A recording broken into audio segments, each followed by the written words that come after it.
नमस्कार दोस्तों, मैं दीपा चौधरी आपका एक बार फिर से अपने प्लेटफॉर्म कॉम्पिटिटिव हिंदी क्लासेज में बहुत बहुत स्वागत करती हूं। आज हम यहां पर टीजीटी हिंदी फीमेल का पेपर करेंगे, जो कि 5 सितंबर को 2021 में ये पेपर हुआ था।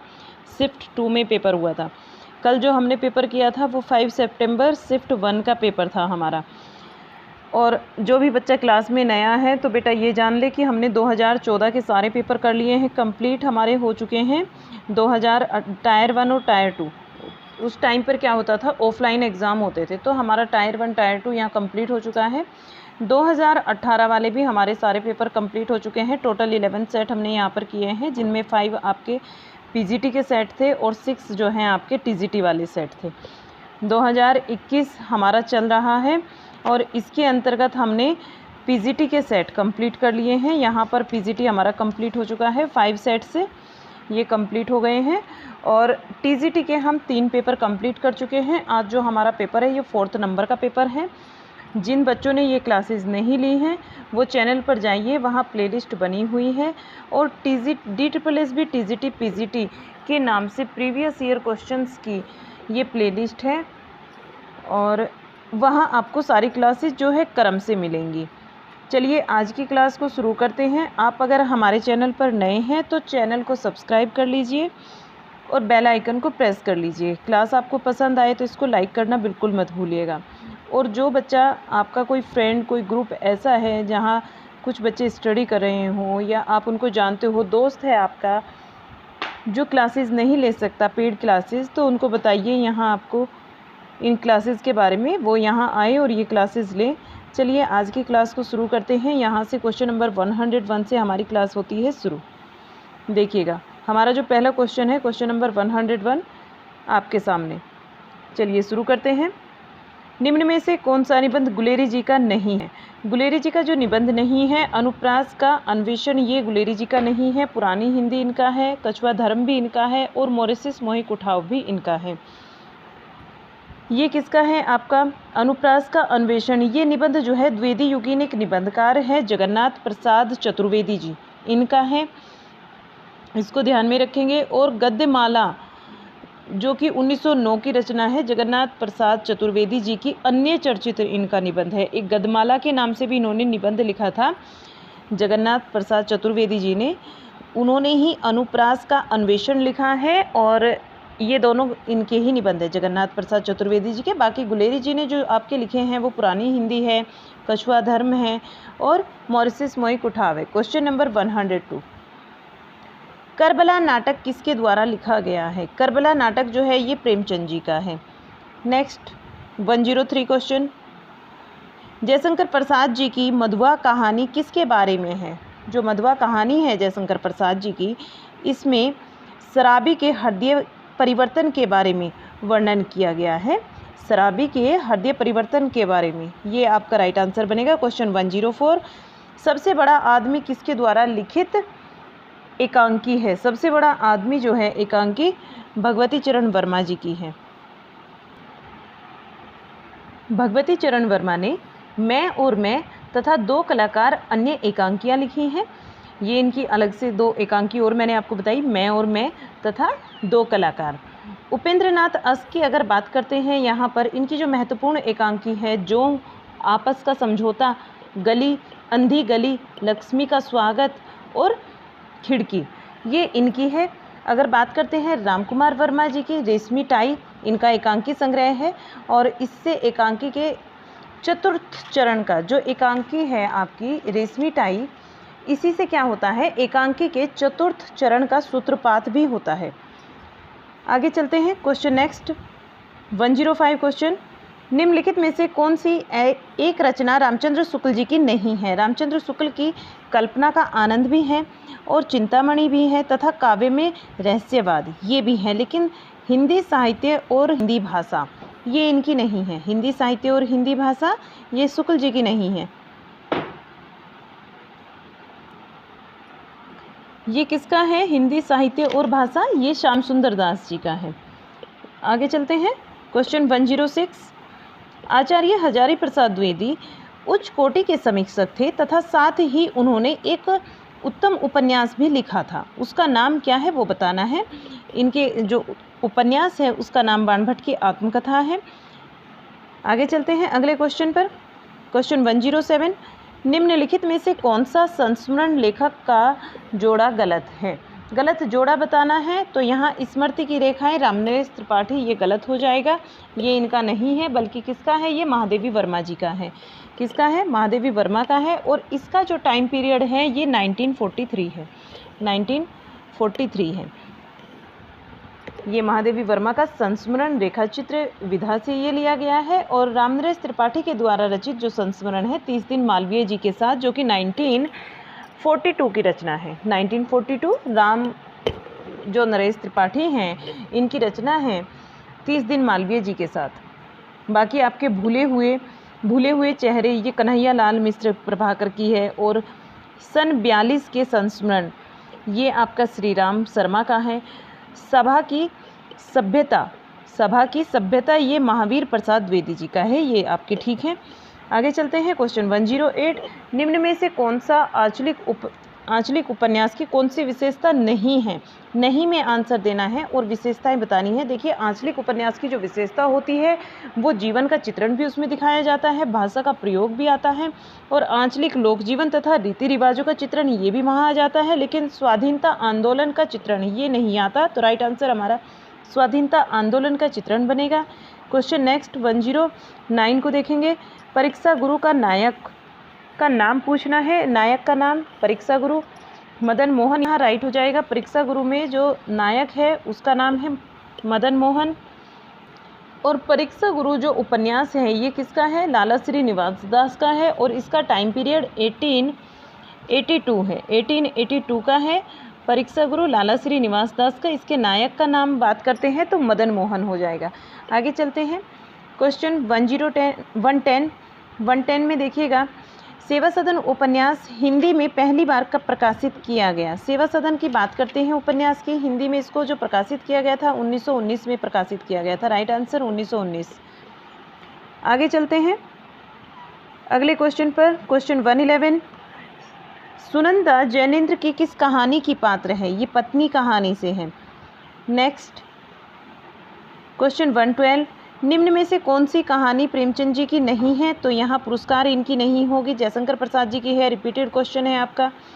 नेक्स्ट क्वेश्चन 113, मैला आंचल कहानी का कथा क्षेत्र निम्न में से कौन सा है? कथा क्षेत्र की बात करनी है तो ये मैला आंचल में जो बिहार है और मेरीगंज एक जगह है उसका वर्णन यहाँ पर किया गया है। कभी वो चीज़ पूछ ली जाती है या फिर आपसे क्षेत्र इस तरीके से पूछ लिया जाता है। आगे चलते हैं अगले क्वेश्चन पर। क्वेश्चन 114, आवारा मसीहा लेखक का नाम बताना है। आवारा मसीहा रचना के लेखक का नाम होगा विष्णु प्रभाकर। राइट आंसर यहाँ विष्णु प्रभाकर बनेगा। 115 क्वेश्चन, प्रसाद जी को छायावाद का जनक किस आलोचक ने माना है? ये इलाचंद्र जोशी राइट आंसर होगा यहाँ पर। इलाचंद्र जोशी ने प्रसाद को छायावाद का जनक माना है। क्वेश्चन 116, निम्नलिखित में से किसे भारतेंदुकालीन आलोचक नहीं कहा जा सकता? भारतेंदुकालीन आलोचक नहीं कहा जा सकता तो वे होंगे श्याम सुंदर दास जी। Right answer. बाकी आपका श्रीनिवास दास भी आता है, ये भारतेंदुकालीन है। अंबिका दत्त व्यास भी और बालकृष्ण भट्ट भी। क्वेश्चन नेक्स्ट 116 हो गया आपका। 117 पर आइए। क्वेश्चन 117, आगे की शरणदाता कहानी किससे संबंधित है? ये विभाजन की विभीषिका से संबंधित है। और 18 में रिपीटेड क्वेश्चन है, ये आपका रिपीट हो चुका है 18 में, 2018 में आ चुका है। आगे चलते हैं क्वेश्चन 118, अधखिला फूल किसके द्वारा रचित उपन्यास है? अधखिला फूल जो है ये अयोध्या सिंह उपाध्याय हरिओत जी की रचना है, हरिओत जी का उपन्यास है। आगे चलते हैं 119 क्वेश्चन, कनुप्रिया किसकी काव्य कीर्ति है? ये धर्मवीर भारती की है, ये भी आपका रिपीटेड है। क्वेश्चन 120, रस सिद्धांत का प्रवर्तक किसे माना जाता है? रस, ये भी आपका रिपीटेड है। देखिए, आचार्य भरत मुनि। अगर जो बच्चा रेगुलर होगा क्लास में उसको समझ आ रहे होंगे सारे रिपीट हुए क्वेश्चन, तो उनको लग भी रहा होगा कि प्रीवियस ईयर करना कितना ज़रूरी है हमारे लिए। तो आप सारी क्लासेस देखिएगा, ज़रूर देखिए इनको। और हमारी जो क्लासेज हैं आपको प्लेलिस्ट के अंतर्गत सीक्वेंस में मिलेगी। चाहे तो आप हमारे साथ टेलीग्राम चैनल और व्हाट्सएप चैनल पर भी जुड़ सकते हैं। यहाँ देखिएगा क्वेश्चन 121, भरत मुनि ने रसों की कितनी संख्या मानी है? आप खुद भी बता देंगे कि ये क्वेश्चन भी आपका रिपीट हो चुका है, 8 मानी है। 18 में मैंने टीजीटी में कराए हैं ये वाले क्वेश्चन। ठीक है, आप चैनल पर नए हो तो चैनल को प्लीज़ सब्सक्राइब कर लीजिए। चलिए क्वेश्चन देखते हैं 122। विद्यापति ने अपना कौन सा ग्रंथ मैथिली भाषा में लिखा है? विद्यापति ने पदावली को लिखा है और इसीलिए इनको क्या बोला जाता है? मैथिल कोकिल के नाम से जाना जाता है। Next question, question 123। Rahul Sankrityayan ने हिंदी का प्रथम कवि किसे माना है? सरहपा को माना है। सरहपा के बहुत सारे नाम हैं, तो वे सारे नाम याद रखेंगे आप। राहुल सरहपा जी के, जो सरोज वज्र है, राहुल भद्र के नाम से जाना जाता है इनको, सरहपाद के नाम से जाना जाता है, सरहपा के नाम से जाना जाता है। क्वेश्चन देखिए 124। बाघ नामक प्रसिद्ध कविता किसने लिखी है? ये केदारनाथ सिंह जी की कविता है और ये भी आपका रिपीट क्वेश्चन है। तो मुझे लगता है इस पेपर में काफ़ी सारे क्वेश्चन आपके रिपीट हो चुके हैं। 125 क्वेश्चन, निम्नलिखित में से कौन वीर रस का कवि नहीं है? पद्माकर यहाँ राइट आंसर बनेगा। ये पद्माकर जी जो हैं वीर रस के कवि नहीं हैं। रामधारी सिंह दिनकर यहाँ आपके वीर रस के कवि हैं। शिवमंगल सिंह सुमन भी हैं और भूषण भी हैं। क्वेश्चन चलते हैं नेक्स्ट 126। क्वेश्चन काफ़ी लंबा है, फ़ॉन्ट को ना थोड़ा छोटा कर देते हैं इसका। चलिए अब देखिएगा, किरण, ये आपसे ना पंक्तियाँ पूछी जा रही हैं, तो पंक्तियाँ लंबी हैं, इन्होंने 2 लाइन में डिवाइड ना करके 1 में ही दे दिया आपको। तो देखिए यहाँ पर क्या दिया है, किरण तुम क्यों बिखरी हो आज, रंगी हो तुम किसके अनुराग, स्वर्ण सर्जित किलंकित समान, उड़ाती हो परमाणु पराग। ये किसकी पंक्तियाँ हैं? ये जो पंक्तियाँ हैं ये जयशंकर प्रसाद जी की पंक्ति हैं। किसकी हैं? जयशंकर प्रसाद जी की ये पंक्तियाँ हैं। और ये काव्य संग्रह, जो हमारा काव्य संग्रह है झरना, झरना से ली गई है। झरना की ये पंक्तियाँ हैं और झरना की जो रचना है वो 1918 में होती है। झरना की रचना जो है वो 1918 ईस्वी में होती है। इलाचंद्र जोशी ने जयशंकर प्रसाद जी को छायावाद का प्रवर्तक माना है। याद रखेंगे किसने माना है, ये क्वेश्चन ऊपर आ भी चुका है कि इलाचंद्र जोशी ने छायावाद का प्रवर्तक जयशंकर प्रसाद जी को माना है। और प्रसाद जी का जो प्रथम छायावादी कविता है, प्रसाद जी की प्रथम छायावादी कविता, वो प्रथम प्रभात के नाम से जानी जाती है। 1918 में ही इसकी रचना हुई है और ये झरना संग्रह है। झरना जो इनका काव्य संग्रह है उसके अंतर्गत इसको संकलित किया गया है। आगे चलते हैं अगले क्वेश्चन पर। क्वेश्चन देखिए नेक्स्ट 127। निम्न में से कौन सी रचना घनानंद की नहीं है? तो घनानंद की यहाँ श्रृंगार विलास इनकी रचना नहीं है। बाकी आपकी सुजानहित प्रबंध, प्रीति प्रवास और वियोग बेली ये आपकी घनानंद जी की रचनाएं हैं। श्रृंगार विलास इनकी रचना नहीं है। जो श्रृंगार विलास है ये रीतिपद धारा के एक कवि थे सोमनाथ जी, उनकी रचना है। ठीक है, श्रृंगार विलास किसकी है? सोमनाथ जी की रचना है और ये सोमनाथ जी रीतिबद्ध धारा के कवि थे, रीतिकाल के। अगर इनकी अन्य रचनाएं हैं वे भी आप जानना चाहते हैं तो उनमें आपका रस पीयूष निधि हो जाएगा, कृष्ण लीलावती हो जाएगा, सुजान विलास है इनकी, माधव विनोद भी इन्हीं की है।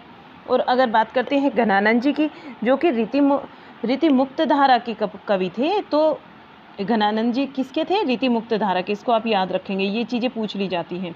ठीक है, एक और इसमें मुझे याद आती है चीज़, मैं आपको बताती हूँ। आचार्य जो रामचंद्र शुक्ल जी हैं, इन्होंने घनानंद जो है, घनानंद के विषय में लिखा है कि इनकी सी विशुद्ध और सरस, ये वाला क्वेश्चन पूछा जाता है, इनकी सी विशुद्ध सरस और शक्तिशालीन ब्रज भाषा लिखने में और कोई समर्थ नहीं हुआ है, और कोई समर्थ नहीं हुआ है। विशुद्धता के साथ प्रौढ़ता और माधुर्य भी अपूर्व है। ठीक है, और सुजानसार, इस्कलता, विरह लीला, वियोगी बेली, आपका यमुना यश भी आ जाता है इसमें। रसकेली वल्ली इनकी किसकी? घनानंद जी की रचनाएं हैं। ठीक है, याद रखेंगे ये चीज़ें। और ये जो कथन मैंने आपको बताया इसको भी याद रखना कि इनकी सी विशुद्ध सरस और शक्तिशालीन ब्रज भाषा लिखने में कोई अन्य समर्थ नहीं हुआ। विशुद्धता के साथ प्रौढ़ता और माधुर्य भी अपूर्व है इनके अंतर्गत, घनानंद जी के अंतर्गत। ये शुक्ल जी का कथन है। नेक्स्ट क्वेश्चन पर चलते हैं। क्वेश्चन 128। मीराबाई के पदों में किस भाषा का प्रयोग हुआ है? राजस्थानी मिश्रित ब्रज भाषा का प्रयोग हुआ है। ये आपका रिपीट क्वेश्चन है। आगे चलते हैं। यहाँ देखिएगा क्वेश्चन 129, निम्न विकल्पों में से कौन सा विकल्प अष्टछाप के कवियों से संबंधित विकल्प है? कौन सा विकल्प अष्टछाप के कवियों से संबंधित सही विकल्प है? तो ये हमें बताना है। सही विकल्प होगा यहाँ कृष्ण भक्त, कि वे कृष्ण भक्त थे।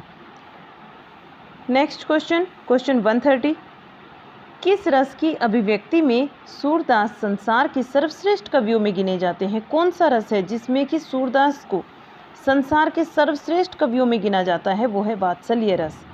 वात्सल्य का जैसा वर्णन सूरदास जी ने किया अन्य कोई कवि नहीं कर पाया। क्वेश्चन देखिए 131, हिंदी साहित्य का सर्वश्रेष्ठ विरह वर्णन नागमती का विरह वर्णन किस ग्रंथ में संकलित है? ये पद्मावत में संकलित है। नागमती का विरह वर्णन जो कि हिंदी साहित्य का सर्वश्रेष्ठ विरह वर्णन माना जाता है, ये पद्मावत में संकलित है। क्वेश्चन 132, किस कवि के आश्रयदाता महाराज शिवाजी एवं छत्रसाल बुंदेला थे? कौन सा कवि है जिसके आश्रयदाता महाराज शिवाजी तथा छत्रसाल बुंदेला थे? तो भूषण, राइट आंसर बनेगा भूषण।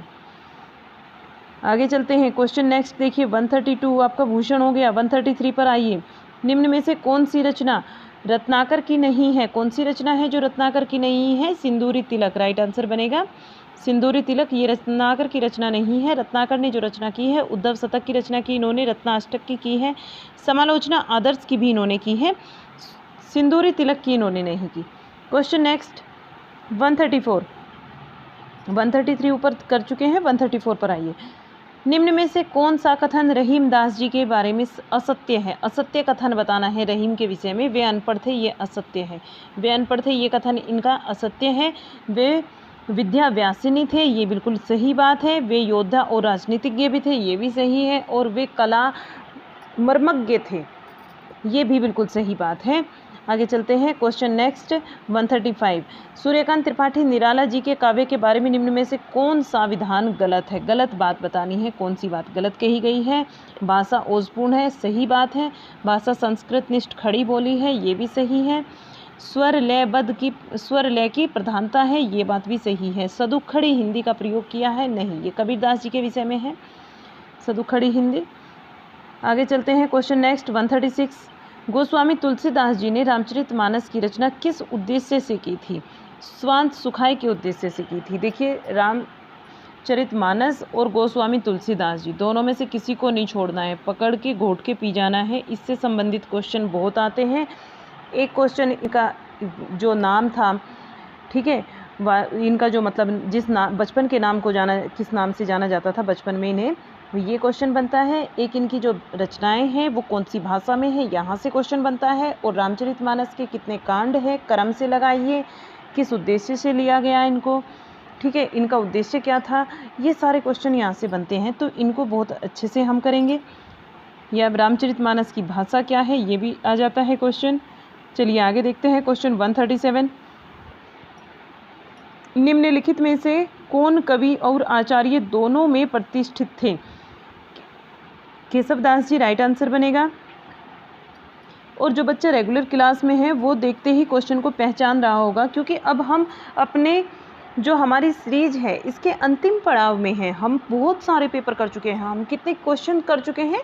लगभग हमने जो क्वेश्चन पेपर कर लिए हैं ना, वे लगभग आपके 3500 क्वेश्चन की जो सीरीज़ थी वो हमने कंप्लीट कर ली है। और ज़्यादा क्लास में नहीं की, हमने बहुत मेहनत की है।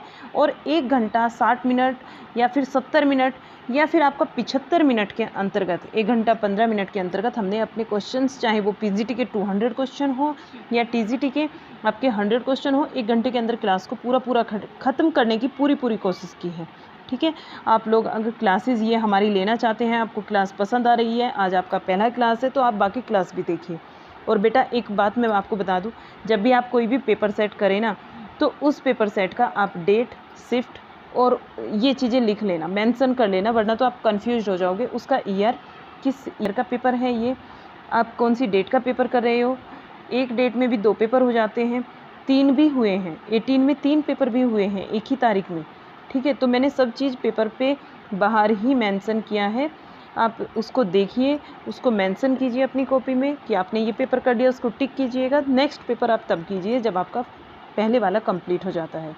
ठीक है, चलिए आगे चलते हैं। और अगर आपको पसंद आ रहा है तो इसको मुझे कहना नहीं पड़ेगा, थंब अप जरूर कीजिएगा। क्वेश्चन देखिए, एक हम थोड़ा ऊपर आ गए, अभी चलते हैं अपनी क्लास पर। क्वेश्चन हम 137 पर थे। हमारा जो क्वेश्चन था वो 137 यहाँ पर थे हम, ठीक है। निम्न में से कौन सा कवि और आचार्य दोनों के रूप में प्रतिष्ठित है? तो वो है केशवदास, और आपका ये रिपीटेड क्वेश्चन है। चलिए आगे चलते हैं। क्वेश्चन नेक्स्ट हमारा, प्रसाद जी की कामायनी में पात्र प्रतीकों के निम्नलिखित जोड़ों में से कौन सा जोड़ा गलत है? ये पात्र और प्रतीक आपको याद रखने हैं। कामायनी को तो इसके आनंद सर्ग से कई बार पंक्तियाँ पूछ ली जाती हैं। कल वाली क्लास में भी मैंने आपको कई सारी पंक्तियाँ बताई थी, एक क्वेश्चन पेपर में भी आई हुई थी और एक्स्ट्रा भी मैंने आपको बताई थी। तो वे पंक्तियाँ आपकी रिपीटेड पंक्तियाँ थी। आप उनको क्लास नहीं देखा तो देखकर नोट डाउन जरूर कीजिएगा। और कई बार चीज़ें हमारी रिपीट होती रहती हैं, जैसा कि आप इस पेपर में भी देख रहे हैं।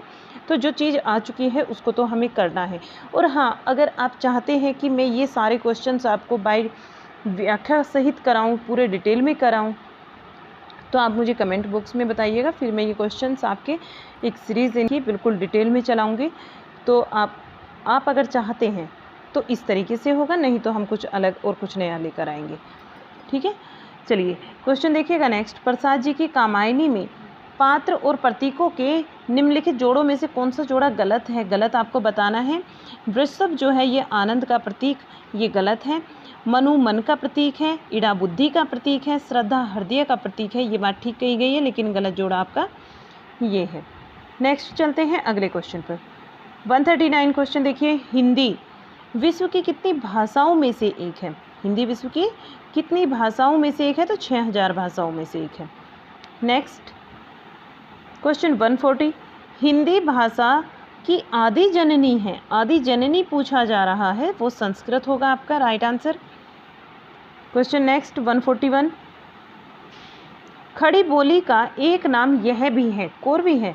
कल ही तो बताए थे सारे नाम आपको, मैंने कल भी बताए, पीछे जो क्लासेज हुई हैं उनमें भी बहुत सारे बताए थे। तो राइट आंसर आपका यहाँ पर क्या बनता है? कोर भी बनता है। और ये आपका रिपीट क्वेश्चन है। देखिए अगर आप सारे पेपर करके जाएंगे तो कितना अच्छा लगेगा इस तरीके से, अगर आपका रिपीट होता रहे। नेक्स्ट देखिएगा 142 क्वेश्चन, हिंदी की समस्त बोलियों को कितने वर्गों में बांटा गया है? अरे भाई ये तो कल वाला पेपर में भी है, 5। राइट आंसर आपने एकदम देखते ही दे दिया होगा कि 5 बोलियों में बांटा गया है। जितनी भी समस्त बोलियां हैं हिंदी की, उनको 5 वर्गों में बांटा गया है। जैसे आपका हिंदी, पश्चिमी हिंदी है, पूर्वी हिंदी है, राजस्थानी है, आपका पहाड़ी हिंदी है और बिहारी हिंदी है, ठीक है। ये पाँचों होगी ना, इनमें बांटा गया है 5 वर्गों में। यहाँ देखिएगा, उपभाषाओं के अंतर्गत हिंदी में कितनी बोलियां आती हैं? उपभाषाओं की अगर बात करते हैं तो हिंदी में कितनी बोलियां आती हैं? तो 17 बोलियां आती हैं। राइट आंसर यहाँ आपका 17 बन जाएगा, ठीक है। जो आपकी ये बोलियां हैं, जैसे 5 वर्गों में हिंदी को बांटा गया, पश्चिमी हिंदी, पूर्वी हिंदी, तो पश्चिमी हिंदी के अंतर्गत कितनी आती है? 5 आती है। पूर्वी हिंदी के अंतर्गत 3 आती है। बिहारी हिंदी के अंतर्गत भी 3 आती है। इस तरीके से राजस्थानी में 4 आती हैं, पहाड़ी फिर आपकी 2, इस तरीके से करके ये आपकी 17 बनती हैं। यहाँ देखिए आगे, विभाषा का क्षेत्र डैश से अधिक विस्तृत होता है। विभाषा का जो क्षेत्र है वो बोली से अधिक विकसित होता है। क्वेश्चन नेक्स्ट 145, हिंदी शब्द मूलतः डैश का है। हिंदी शब्द किसका है? देखिए जब हम हिंदी पढ़ने की शुरुआत करते हैं, हिंदी साहित्य को लेकर बैठते हैं, कोई भी चीज़ हिंदी ही है, तो हमें सबसे पहले तो यही मालूम होना चाहिए कि हिंदी शब्द कौन सी भाषा का है। ये फारसी से लिया गया है, इसका राइट आंसर फारसी होगा। जैसे आप साहित्य के स्टूडेंट हैं और आप लिखते हैं हिंदी साहित्य, अपना यहाँ पर एक हेडिंग बना लेते हैं, और आप कभी भी नहीं सोचते कि साहित्य क्या है। कभी आपने मेंशन किया हिंदी क्या है और साहित्य क्या है, कहाँ से आए हैं ये दोनों शब्द, नहीं करते हो ना। तो हिंदी जो शब्द है, आज याद रखिएगा ये बात हमेशा, ये फारसी भाषा का शब्द है।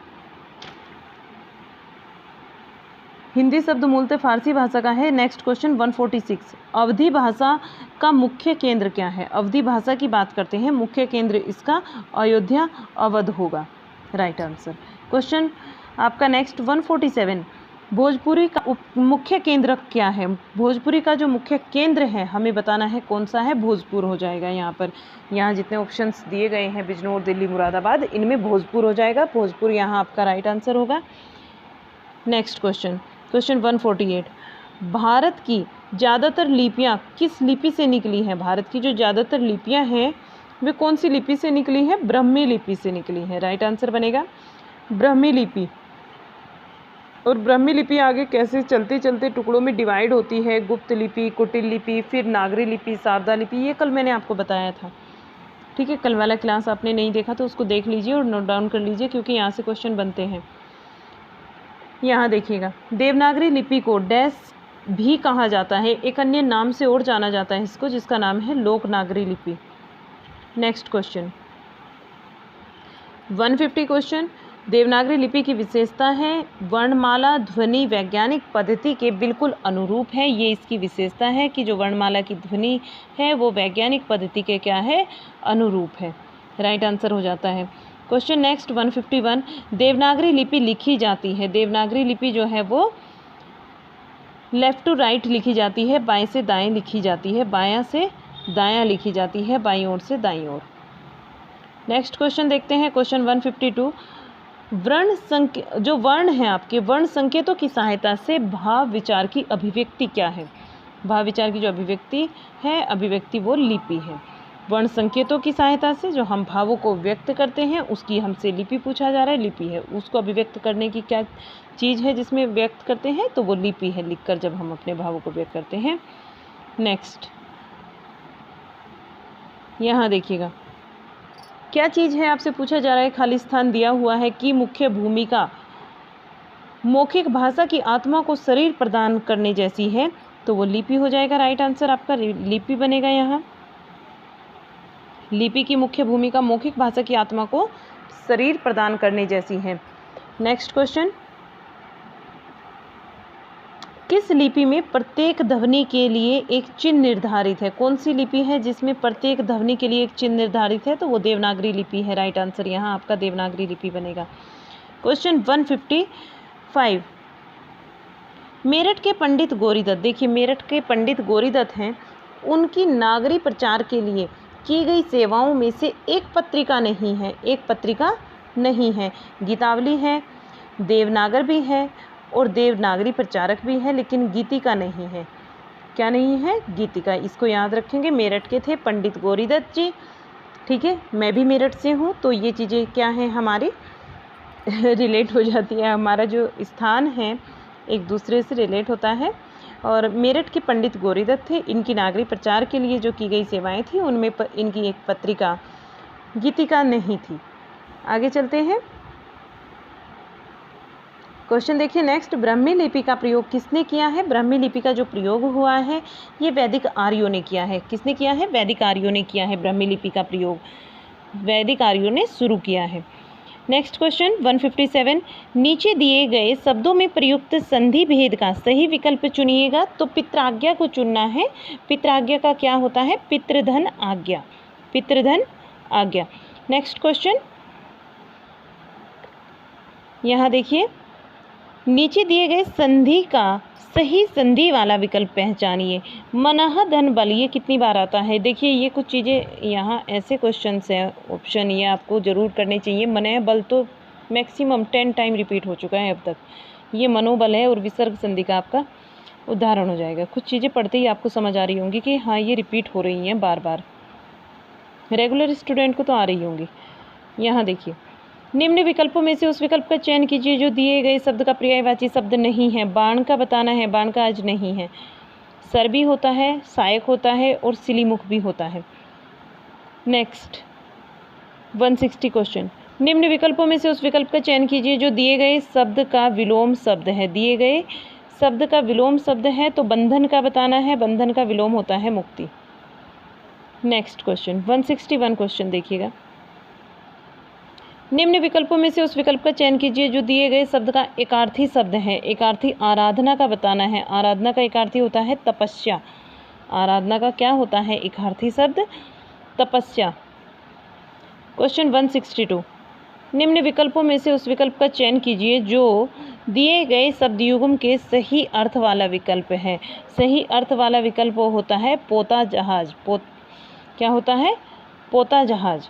जो आपका पोत्र और पोत में दिया है ना, यहाँ पर ये देखिएगा, पोता जहाज कैसे हुआ? पोत और पौत्र में दिया है। पोत क्या होता है? पौत्र आपका ये पौत्र जो है पोता होता है, जैसे दादा, फिर उनके बेटे, उनके बच्चे जो हैं ये दादा के क्या लगते हैं? जैसे आप हैं, आपके पापा और उनके पापा, तो वे आपके दादा हुए, दादा पोता। इस तरीके से यहाँ पे आ जाता है। पौत्र, पोते को क्या बोलते हैं? पौत्र बोलते हैं, और पोत को क्या बोलते हैं?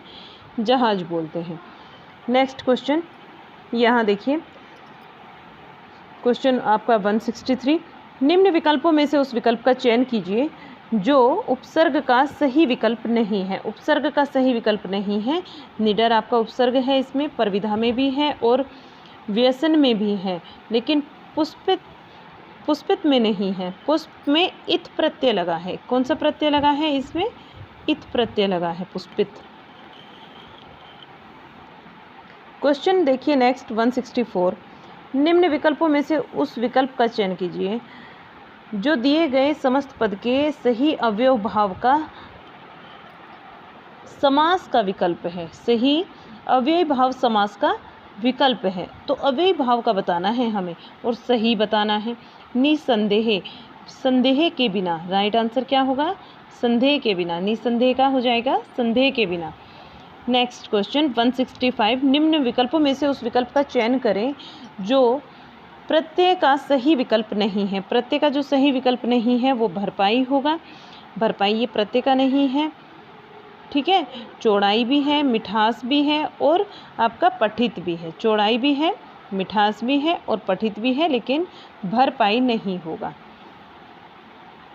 यहाँ देखिएगा नेक्स्ट क्वेश्चन 166। चरण शब्द में कौन सा प्रत्यय है? चरण शब्द में बताना है और प्रत्यय बताना है, तो अन प्रत्यय है। चर में अन प्रत्यय लगाएंगे तो क्या बनेगा? चरण बनेगा। देखिएगा मैं आपको दिखाती हूँ।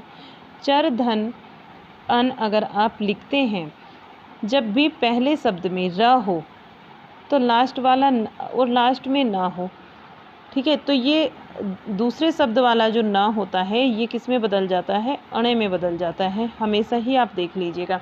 अगर रामायण भी है, राम धन आयन ऐसे होगा, तो वहाँ का भी न क्या हो जाएगा? पहले में रह है तो अणे में बदल जाता है। रामायण नहीं लिखते, रामायण लिखते हैं। आगे चलते हैं। चरण का आपका अन प्रत्यय राइट हो जाता है। यहाँ आपने देख लिया कि अन राइट होगा आपका। नेक्स्ट में है हमारा, निम्न विकल्पों में से उस विकल्प का चयन करें जो अन उपसर्ग से बना सही शब्द है। अन से अनंत बनता है, अन धन अंत, ठीक है, अन धन अंत हो जाता है। राइट आंसर हमारा अनंत बन जाएगा। और अगर इसका विच्छेद करते हैं तो अन धन अंत हो जाता है। नेक्स्ट क्वेश्चन देखिए 168। निम्न विकल्पों में से उस विकल्प का चयन कीजिए जो भाववाचक संज्ञा का विकल्प नहीं है। भाववाचक संज्ञा का सही विकल्प नहीं है, सही बताना है। सही नहीं है, जो सही नहीं है वो बताना है आपको। तो भारतीयता ये भाववाचक का है, फैलाव भी है, स्वामित्व भी है, लेकिन विकल नहीं है, तो यहाँ राइट आंसर हमारा विकल बन जाएगा। क्वेश्चन 169। निम्न विकल्पों में से उस विकल्प का चयन कीजिए जो अन्य पुरुषवाचक स्वरनाम का सही विकल्प है। अन्य पुरुषवाचक स्वरनाम का क्या है? सही विकल्प है। तो अन्य पुरुष किस में आता है? मैंने कितनी बार आपको बताया, मैं और हम ये आते हैं उत्तम पुरुष में, यानी कि प्रथम पुरुष में। आप, तुम, आप, आपको, ये किस में आते हैं? ये मध्यम पुरुष के अंतर्गत आते हैं। और अगर बात अन्य पुरुष की हो रही है तो यहाँ उसके, यह, वे, वह, उसके, ठीक है, ये सारी चीज़ें क्या आ जाती हैं जब किसी थर्ड पर्सन के बारे में हम बात करते हैं। एक वक्ता होता है, एक श्रोता और एक होता है अन्य, जिसके विषय में बात की जाती है, तो वही हमारा अन्य पुरुष होता है, ठीक है। क्वेश्चन देखते हैं नेक्स्ट 170 में देखिएगा, निम्न विकल्पों में से उस विकल्प का चयन कीजिए जो दिए गए वाक्य के अनुसार विशेषण के भेद का सही विकल्प हो। पेड़ पर बहुत सारे पक्षी बैठे हैं, बहुत सारे पक्षी बैठे हैं, और बहुत क्या बताना है हमें? अनिश्चित है, पता नहीं कितने हैं, काउंट तो किए ही नहीं, तो अनिश्चित परिणामवाचक हो जाएगा। निश्चित परिणाम क्यों नहीं होगा? क्योंकि उनकी हमें गिनती नहीं पता। 2 बैठे हैं, 4 बैठे हैं या 10 बैठे हैं, ये नहीं मालूम। बैठे हैं और बहुत सारे बैठे हैं, तो अनिश्चित परिणामवाचक हो जाएगा यहाँ पर। नेक्स्ट क्वेश्चन, ये आपका देखिए गलत मान लिया गया था, ठीक है, ये डिड प्लस बी ने इसको राइट नहीं माना आंसर को इसका, तो इसको स्किप करते हुए हम चलते हैं। यहाँ से देखिएगा क्वेश्चन 172। निम्न विकल्पों में से विधानवाचक वाक्य का विकल्प चुनिए। विधानवाचक वाक्य का विकल्प की बात कर रहे हैं। माताजी ने पूजा कर ली, माताजी ने पूजा कर ली, ये विधानवाचक वाक्य का सही विकल्प है, यहाँ सही हो जाता है। आगे देखते हैं अगला क्वेश्चन। बाकी जो आपका मैं आज खाना नहीं खाऊंगा निषेध में आ जाता है, जल्दी दरवाजा खोलो आज्ञार्थक में आ जाता है, और ईश्वर सबका भला करे ये अपनी इच्छा प्रकट कर ली जाती है। तो यहाँ अगर विधान की बात करते हैं तो पहला ऑप्शन ही ठीक होगा आपका, माताजी ने पूजा कर ली। क्वेश्चन 173, निम्न विकल्पों में से उस विकल्प का चयन कीजिए जो दिए गए वाक्य के सही भेद का विकल्प हो। ठीक है, ये बताना है हमें सही भेद का विकल्प। वाक्य दिया गया है और वाक्य क्या है इनका ये देख लेते हैं। उसका काम बन जाए इसीलिए, यहाँ देखिएगा इसीलिए मैं आ गया, इसीलिए पहले मैं इसी को टिक कर देती हूँ। इसीलिए वह किसी से सिफारिश कराने के चक्कर में है। ये क्वेश्चन भी सेम टू सेम क्वेश्चन आपका एग्जाम्पल सेम टू सेम आपका रिपीट है।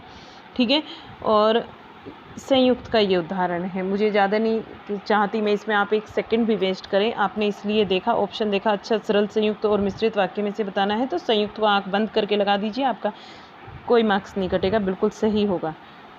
ठीक है, आगे चलते हैं। क्वेश्चन 174, निम्न विकल्पों में से उस विकल्प का चयन कीजिए जो दिए गए वाक्य के साथ सही भेद का विकल्प हो। वह संतुष्ट था इसीलिए उसने भी शिकायत नहीं की। संयुक्त वाक्य लगा दीजिए। जो योजक शब्द होते हैं अगर किसी दो अलग अलग वाक्यों के बीच में आपको देखने को मिलते हैं तो वहाँ संयुक्त वाक्य होगा, ये ध्यान रखेंगे। ये क्वेश्चन देखते हैं नेक्स्ट 175, नीचे दिए गए वाक्य के भेद का सही भेद को पहचानना है। जब तक परीक्षा का दिन नहीं आया था तब तक उसने एक अक्षर नहीं पढ़ा था। तो पहले वाक्य पर ही तो निर्भर है। दूसरा वाक्य जब तब भी आया हुआ है, इसमें जब तब जो तो ये किसका वाक्य का उदाहरण होगा? मिश्र वाक्य का। राइट आंसर क्या बनेगा यहाँ पर? मिश्र। नेक्स्ट क्वेश्चन, क्वेश्चन 176, निम्नलिखित में से किसे संचारी भाव कहते हैं? संचारी भाव की बात आ रही है, किसको कहते हैं? व्याभिचारी भाव को संचारी भाव कहते हैं, और रिपीट हो चुका है आपका क्वेश्चन। आज के पेपर में बहुत सारे क्वेश्चन ऐसे हैं जो रिपीट हुए हैं, तो जो बच्चे ने प्रीवियस ईयर करे होंगे उसके तो मज़े आ गए होंगे, बिल्कुल अच्छे वाले। नेक्स्ट क्वेश्चन देखिएगा, और जो हमारी क्लास में भी रेगुलर होगा वो भी फटाफट आंसर कर रहा होगा इनके खुद ही से। और मुझे उम्मीद करती हूँ कि आज के पेपर के क्वेश्चन के आंसर तो आप मुझे बताएंगे कमेंट बॉक्स में लिख के कि हमारे इतने क्वेश्चन सही हुए हैं। ठीक है, क्योंकि ये तो बहुत सारे क्वेश्चन में कराए हैं आपको, रिपीट हैं, हर एक प्रीवियस ईयर में आए हुए हैं। चलिए आगे देखते हैं क्वेश्चन। निम्न विकल्पों में से स्थायी भाव और उसके आधार पर कल्पित रसों के नाम दिए गए हैं, जिसमें जो गलत विकल्प है उसको हमें पहचानना है।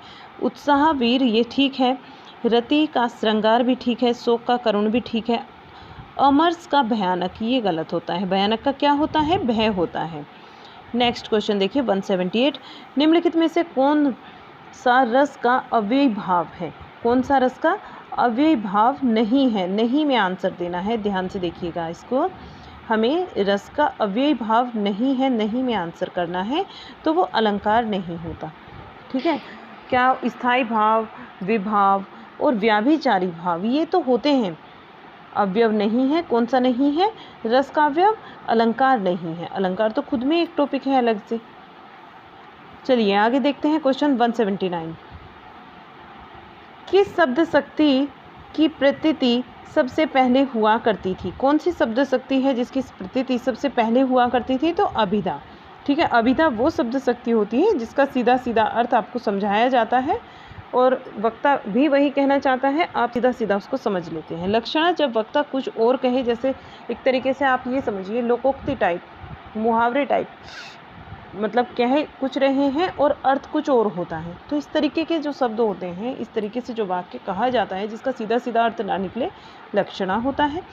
जब कोई अर्थ अभिधा और लक्षणा के माध्यम से नहीं आता, कोई अन्य अर्थ होता है, कोई और चीज़ आपको समझाई जा रही है किसी, तो वहाँ क्या होता है? आपकी व्यंजना हो जाती है। आगे चलते हैं अगले क्वेश्चन पर। यहाँ देखिएगा क्वेश्चन 180, और ये पंक्तियाँ हैं, इसमें आपको अलंकार बताना है। रहीमन पानी राखिए बिन पानी सब सून, पानी गए ना उबरे मोती मानुष चून। श्लेष अलंकार का ये उदाहरण है। और ये उदाहरण यहाँ आप एक तो इसको सबसे पहले तो मैं आपको बताऊं, इसको आप इतनी बार पढ़ चुके हैं, इतनी बार अब ये रिपीट हो चुका है। रहीमन पानी राखिए, बिन पानी सब सून। ठीक है, यहाँ पानी के अर्थ से ही, पानी से ही बहुत सारे क्या हैं आपके मीनिंग जुड़े हुए हैं, बहुत सारे अर्थ। जब आपके एक शब्द से बहुत सारे अर्थ निकलते हों तो वहाँ श्लेष होता है, यानी कि बहुत सारे अर्थ एक ही वर्ड के साथ चिपके हुए हों तो श्लेष। और जब दो शब्द अलग अलग हैं आपके दिए हुए हैं, दो या दो से अधिक उसके अर्थ निकलते हैं, तो वहाँ क्या होता है आपका यमक हो जाता है। और जहाँ एक ही शब्द के साथ बहुत सारे अर्थ होते हैं तो आपका श्लेष हो जाता है। और ये वाला एग्जाम्पल आपका कई बार रिपीट हो चुका है। क्वेश्चन देखिएगा 181 से लेकर क्वेश्चन 185 तक। यहाँ एक अनुच्छेद है, अनुच्छेद से रिलेटेड 5 क्वेश्चन है। तो चलिए देखते हैं पैराग्राफ को। पुस्तकें सच्ची मित्र होती हैं। अब तक मैं यही समझता था, परंतु उस दिन मेरी यह धारणा भी टूट गई। मैंने एक ऐसी पुस्तक पढ़ी जिसमें घृणा और द्वेष भरा हुआ था। ऐसा लगता था जैसे लेखक महोदय को समाज में सारे लोग शोषक जान पड़ते थे। कैसे जान पड़ते थे? शोषक जान पड़ते थे। लेखक को यदि कोई कार में सवारी करता दिखा तो नफरत के योग्य लगा। जो मंदिर में जाता हुआ मिला वह मूर्ख लगा। जो संस्कारों की बातें करता हुआ मिला तो वह ढोंगी सा जान पड़ता था। जो संस्कृति और मर्यादा की बात करता था वह शोषक प्रतीत होता था। उसकी नज़र में सच्चा इंसान वही है जो व्यवस्था के विरुद्ध आवाज़ उठाए, चाहे व्यवस्था उसे सभी सुविधाएं दे रही हो फिर भी उसमें कमियां निकाले और अपने मालिक को, रोजगार देने वाले को अत्याचारी समझे, उसके विरुद्ध समय समय पर संघर्ष की आवाज़ उठाता रहे, हड़ताल और तालाबंदी करता रहे, नारे लगाता रहे, झंडा उठाता रहे। ऐसा लगता है कि लेखक के जीवन का साक्ष्य भी मात्र यही था, निरंतर संघर्ष। क्या था? निरंतर संघर्ष। सच कहूँ तो ऐसी पुस्तक पढ़कर मैं शांत नहीं रह पाया और मेरे मन में खलबली सी मच गई और अशांति की प्राप्ति हुई। क्या हुआ उसको? ऐसी पुस्तक पढ़कर अशांति की प्राप्ति हुई। तो लेखक के अनुसार, अनुच्छेद के अनुसार लेखक के जीवन का लक्ष्य क्या था? आपने क्या देखा इसमें कि लेखक के अनुसार अनुच्छेद के अनुसार बताना है लेखक के जीवन का लक्ष्य। क्वेश्चन आपका 181 है। तो यहाँ निरंतर संघर्ष करना, ये दिया है ना आपको ऊपर, निरंतर संघर्ष। ठीक है, यहाँ पर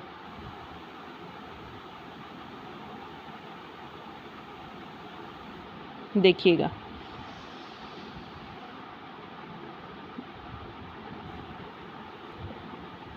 ये लिखा है आपका यहाँ निरंतर संघर्ष। ठीक है, मात्र लक्ष्य क्या था? निरंतर संघर्ष। Next question 182। पुस्तक पढ़कर लेखक के मन पर क्या प्रभाव पड़ा? पुस्तक पढ़कर लेखक के मन पर क्या प्रभाव पड़ा है? लेखक के मन पर जो प्रभाव पड़ा वो हृदय में उसके हलचल मच गई और अशांति से भर गया उसका हृदय। Next 183 question. लेखक की नज़रों में सच्चा इंसान कौन है? जो व्यवस्था के प्रति लगातार लड़ता रहे वही सच्चा इंसान है, चाहे व्यवस्था उसे कितना भी सुख क्यों ना देती हो, लेकिन वो उसके प्रति निरंतर संघर्ष करता रहे, निरंतर लड़ता रहे। क्वेश्चन देखिए नेक्स्ट। दिए गए विकल्पों में से कौन सा संघर्ष का समानार्थी शब्द नहीं है? संधि नहीं है। संघर्ष का समानार्थी समर भी होता है, लड़ाई होती है और रण होता है, लेकिन संधि करना नहीं होता।